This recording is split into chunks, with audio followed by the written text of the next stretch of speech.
Yo, what's up mga kaibigan? Nali na tayo magkwentuhan. Kanina ay opisyal nang nalagay ang New York Knicks sa 3-1 deficit ng Indiana Pacers mula sa historic performance si Tyrese Haliburton na 32 points, 12 rebounds, 15 assists, 4 steals with 0 turnovers. Ngayon malapit ng malaglag ang Knicks sa mga fans ay si Jalen Brunson ang nakikita na problema dahil masyado umano itong ball dominant o buwakaw. Magdidribble nga daw ito ng 17 seconds at ibibigay lang ang bola sa kakampi kapag siya ay natrap na.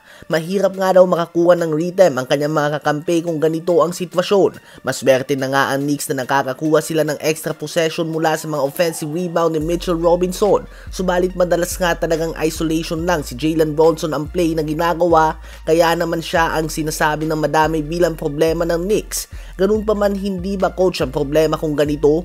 Hindi ba trabaho ng coach na gumawa ng mga play at siya ang nagdidesisyon kung ano ang gusto niyang gawin ng kanyang mga player? Kung ang tinatawag nga ng coach na play ay isolation, sa ayaw o sa gusto ni Jalen Brunson ay wala siyang magagawa kundi ang sumunod dito at mag-isolation. Sa ngayon, ang Knicks ay 1 game away na lamang from elimination at questionable pa nga ang status ni Karl Anthony Towns dahil sa injury sa tuhod na natamo niya sa dulo ng game kanina.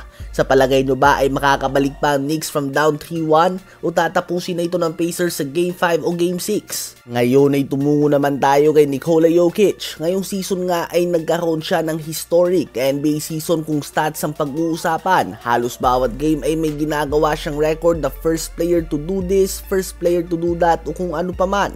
Nagtapos ang Denver Nuggets sa regular season na parte ng top 4 ng napakatinding Western Conference at nagtala din si Nikola Jokic ng mga stats sa 29.6 points, 12.7 rebounds, 10.2 assists, and 1.8 steals per game on 57.6% shooting sa field and 41.7% naman sa 3-point line. Siya nga ang first player ever sa history ng NBA na nagtapos sa top 3 sa points, rebounds, assists, and steals. Nag-average siya ng triple-double on very efficient shooting sa field.